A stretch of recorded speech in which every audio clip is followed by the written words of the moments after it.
Have you ever wondered how simple acts of gratitude can transform your life and spiritual practice? Do you realize that the key to accumulating deep merit is found in your everyday relationships and actions? Welcome back to the channel. In today's video, we will delve into two ancient yet profound teachings: drinking water and remembering the source, and knowing gratitude and repaying kindness. These are not merely moral guidelines, but essential practices for cultivating deep merit and achieving inner peace.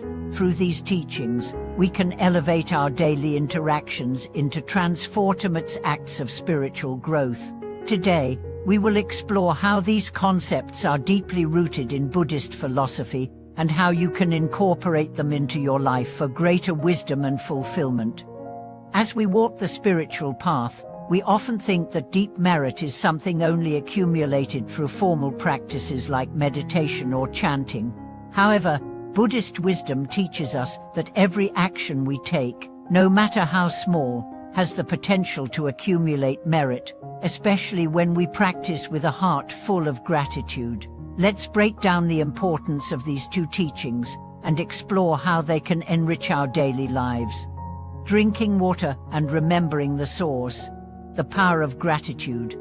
Drinking water and remembering the source is a teaching that reminds us to always acknowledge and be grateful for the origins of the blessings we receive. This ancient principle encourages us to never forget those who have helped us along the way, whether they are our parents, teachers, or even strangers who have offered us kindness.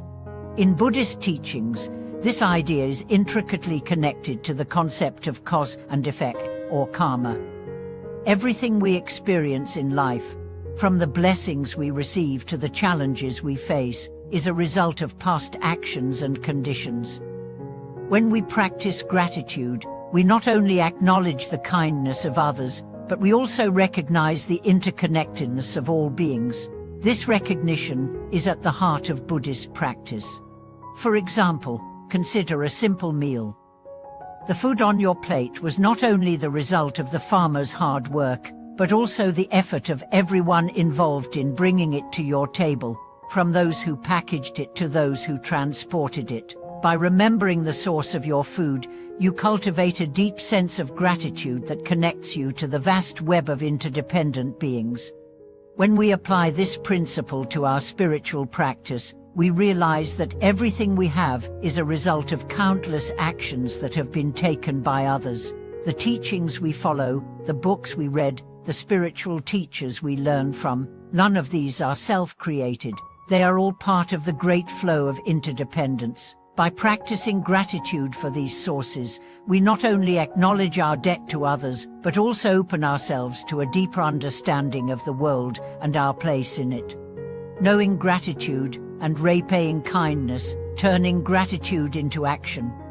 While drinking water and remembering the source encourages us to acknowledge our gratitude, the next step is to actively practice knowing gratitude and repaying kindness. Gratitude without action is incomplete. In Buddhism, the ultimate goal is to benefit others, and the best way to repay kindness is through selfless acts of compassion. Repaying kindness means recognizing the support we've received and offering that same kindness to others. This might mean helping those who are in need, offering our time, or sharing the wisdom we've received with others.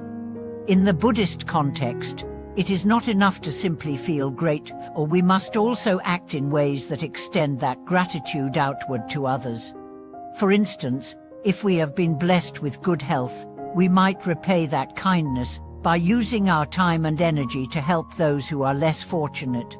If we have been given wisdom, we should share it with others who are seeking guidance. Repaying kindness creates a cycle of goodwill that benefits everyone, and it is through this cycle that we accumulate merit.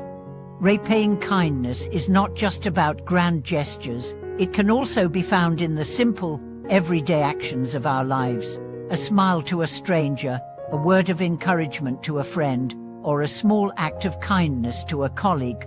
All these actions help us transform our gratitude into meaningful practice. how these teachings help us cultivate deep merit. In Buddhist philosophy, merit is accumulated not just through formal rituals or meditative practices, but for the way we live our lives. When we practice gratitude and actively repay the kindness we've received, we cultivate merit in every interaction, creating positive ripples in our lives and in the lives of others. Merit, in this sense, is not an accumulation of material wealth or personal gain. It is the positive energy that arises from selfless actions and the pure intention behind them. By constantly practicing gratitude and kindness, we create a virtuous cycle of goodwill that benefits not only ourselves but also those around us. This is the essence of Buddhist merit-making, understanding that the true wealth we accumulate is not material but spiritual. For example, when we show appreciation for the people around us, whether they are family, friends, or even strangers, we strengthen our connections to them. These relationships, built on mutual respect and gratitude, become a source of joy and peace in our lives. Furthermore, by repaying kindness, we contribute to the collective welfare of society, creating a harmonious and supportive community. Practical ways to apply these teachings in everyday life. Incorporating the teachings of drinking water and remembering the source, and knowing gratitude and repaying kindness into your daily life doesn't require extraordinary actions. It's about integrating these practices into your routine, turning everyday interactions into opportunities for spiritual growth. Expressing gratitude regularly. Take time each day to reflect on the sources of your blessings. Whether it's a moment of silence before meals to acknowledge the hard work of those who brought the food to your table, or a simple thank you to someone who has helped you, expressing gratitude keeps your heart open and humble. Repaying kindness through action. When someone helps you, don't just feel thankful, take action to help others in return. Whether it's volunteering, offering support to a colleague, or simply being a kind listener, find ways to repay kindness through your actions. Practicing compassion in relationships. Every interaction with others, whether at work, at home, or in the community, is an opportunity to practice compassion. Even when faced with difficulties, try to respond with understanding and kindness, remembering that everyone is part of the same interconnected world. Reflecting on the interdependence of all beings, recognize that everything you have, whether it's a skill, a possession, or a good fortune, is the result of the actions of many others. This understanding deepens your gratitude and inspires you to act with greater humility and kindness. Through the practice of drinking water and remembering the source, and knowing gratitude and repaying kindness, we can transform our lives and our practice. These teachings encourage us to not only recognize the kindness and support we've received, but also to give back in meaningful ways. By incorporating these practices into our daily routines, we accumulate deep merit and cultivate a life of wisdom, compassion, and interconnectedness. Thank you so much for joining me today. If you found these teachings helpful, please share your thoughts in the comments below. I'd love to hear about how you practice gratitude and repay kindness in your life. Don't forget to subscribe to the channel for more videos on how to integrate Buddhist wisdom into your daily life. Thank you for watching, and may your life be filled with peace and compassion.